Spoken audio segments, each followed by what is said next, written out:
Hey folks, welcome back to our channel. My name is Alex, and in today's Conundrum, we will delve into the disturbing life and crimes of Anatoly Onoprienko, also referred to as the Beast of Ukraine and the Terminator. Anatoly Onoprienko's life began with tragedy, born in 1959 in the city of Lasky, Ukraine. His mother passed away when he was just 1 or 4-year-old, depends on the source, and despite his father's presence, Anatoly was thrown into an orphanage in Privitno, separated from his older brother Valentin, who was taken care of by their father. This early abandonment would prove to be a catalyst in shaping Onoprienko's future crimes, as he developed a deep-seated hatred and fury towards the concept of family that was denied to him in his formative years. In 1989, at the age of 30, Onoprienko committed his first murder, relatively late by serial killer standards, and continued till 1996. In March 1996, the Security Service of Ukraine and Public Prosecutor's Office specialists detained 26-year-old Yuri Mozola as a suspect of several brutal murders. Over the course of 3 days, 6 SBU members and 1 representative of Public Prosecutor's Office tortured, burning, electric shocking, and beating the arrested citizen. Mozola refused to confess to the crimes and died during the torture. 7 responsible for the death were sentenced to prison terms. 17 days later, the real murderer, Anatoly Onoprienko, was found after a massive manhunt, 7 years after his first murder. That is when the chilling truth about his crimes and murders was revealed. In a chilling confession, he admitted to a robbery gone horribly wrong in 1989, where he and his accomplice Sergei Rogozin committed a gruesome act of violence against a family, claiming the lives of 10 individuals, including 8 innocent children. The weapons they carried for self-defense became instruments of murder. However, Onoprienko revealed that he later cut all ties with Rogozin, a fellow criminal who continued to aid him in robbing numerous other houses. In that fateful year of 1989, his plan to burglarize a car took a sinister turn, resulting in the tragic deaths of an 11-year-old boy and 4 others. As they slept inside the vehicle, they were abruptly awakened by gunfire, their lives abruptly extinguished. To erase any evidence, he callously set their bodies ablaze. Onoprienko claimed that his original intention was solely to carry out the car burglary, never intending to take the lives of these 5 individuals. On December 24, 1995, while robbing the home of the Zaichenko family in the village of Garmarnia, central Ukraine, he committed yet another act of brutality. Armed with a sawed-off, double-barreled shotgun, he mercilessly gunned down 4 family members before setting the house alight, leaving behind a scene of horror. January 2, 1996, saw the senseless deaths of 4 family members and a male pedestrian. Onoprienko coldly murdered the pedestrian to eliminate potential witnesses who could pose a problem for him later. This became a recurring pattern throughout his murderous spree, as he callously eliminated anyone unfortunate enough to cross his path. In 3 separate incidents on January 6, 1996, along the Berdyansk-Dniprovsk highway, he unleashed his brutality once more. Stopping cars in their tracks, he ruthlessly murdered the unsuspecting drivers. Among the victims were Navy Ensign Kasai, Kolkhoz cook Kochergina, taxi driver Savitsky, and an unidentified individual.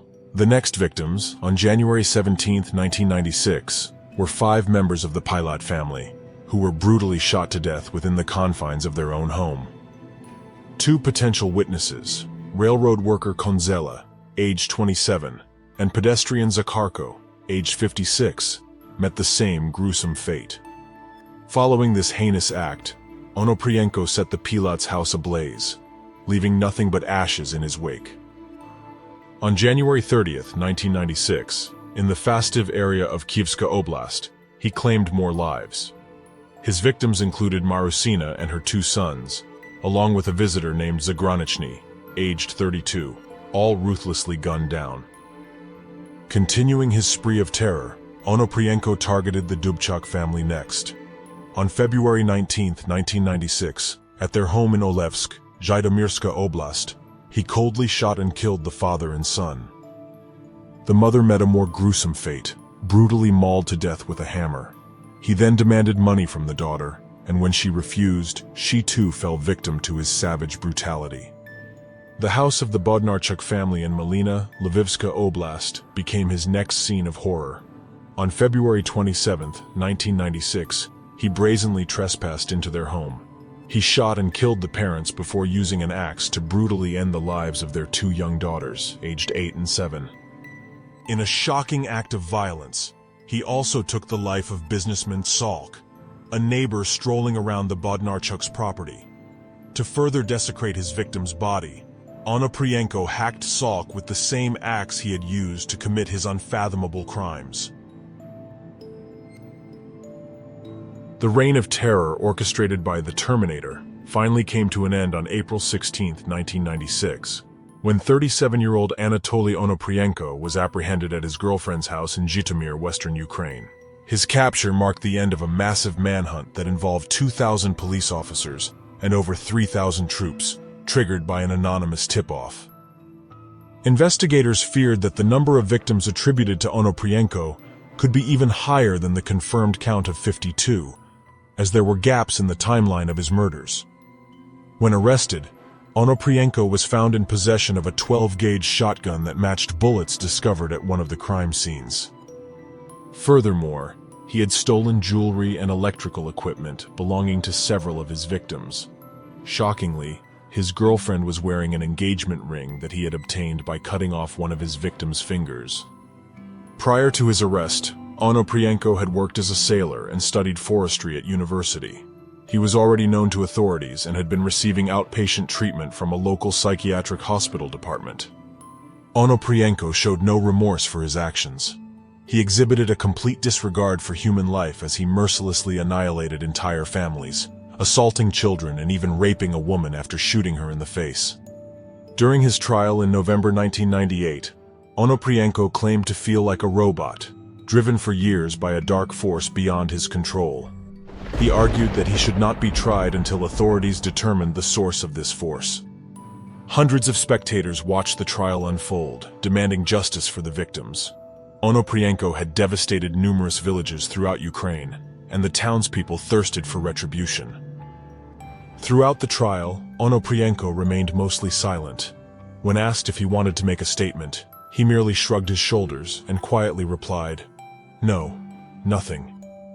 When informed of his right to object to the court's proceedings, he growled, "This is your law.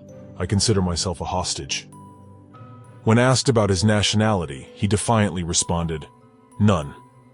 Upon being told that this was impossible, Onoprienko rolled his eyes and replied, "Well, according to law enforcement officers, I'm Ukrainian." Onoprienko's co-defendant, Sergei Rogozin, who was accused of assisting in the first 9 murders, proclaimed his innocence during the trial. Onoprienko's defense attempted to use the insanity plea, with him rambling incoherently during police interviews about CIA and Interpol conspiracies, unknown powers, and future revelations. However, psychiatrists declared him fit to stand trial. Onoprienko dismissed the conspiracies against him, stating, "I perceive it all as a kind of experiment. There can be no answer in this experiment to what you're trying to learn." The court found Onoprienko guilty and sentenced him to death. However, Ukraine, as a member of the Council of Europe, had pledged to suspend capital punishment and eventually abolish it. Therefore, he would not be executed. After his trial, Onoprienko declared, "I have never regretted anything, and I don't regret anything now." He continued to complain about the conspiracies perpetrated by higher powers and forces on Earth that sought to annihilate humanity. Claiming to possess special hypnotic powers and access to information unknown even to the president, he asserted that he had received permission from another world to carry out his killings.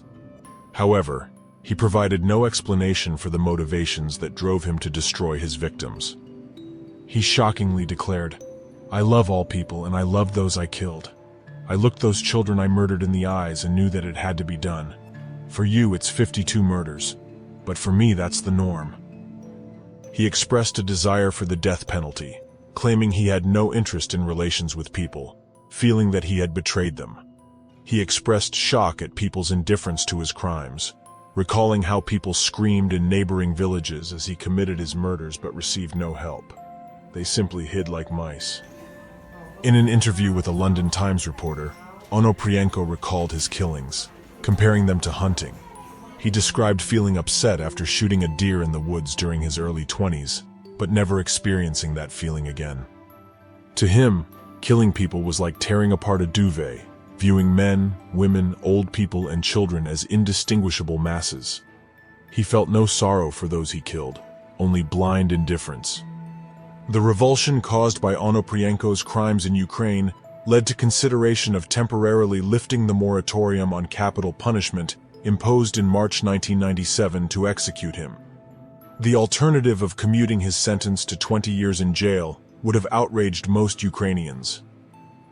Some experts believe that Onoprienko's upbringing without parents and being sent to an orphanage by his elder brother played a role in his destruction of entire families. Strangely, his most vicious killing spree coincided with the time he moved in with the woman he intended to marry and her children, claiming that he was always very loving towards them. Onoprienko, however, insisted that he was possessed by a higher force, describing himself as part of an experiment to prove that man is capable of murder and learning to live with the consequences. He believed he was being groomed to serve Satan and vowed to continue killing if ever released. Ultimately, Anatoly Onoprienko's heinous crimes stained Ukraine's history and shattered the lives of countless families. While he received a death sentence, he would not face execution due to the country's commitment to abolishing capital punishment. On August 27, 2013, he succumbed to heart failure in the prison of Zhytomyr when he was 54 years old. The legacy of his monstrous acts continues to haunt the memories of those affected, leaving a lasting on the nation's collective consciousness. Today's conundrum revolved around Anatoly Onoprienko, his life and crimes. Thank you all for watching. Share your thoughts down below, and leave a thumbs up and subscribe for more. Stay safe.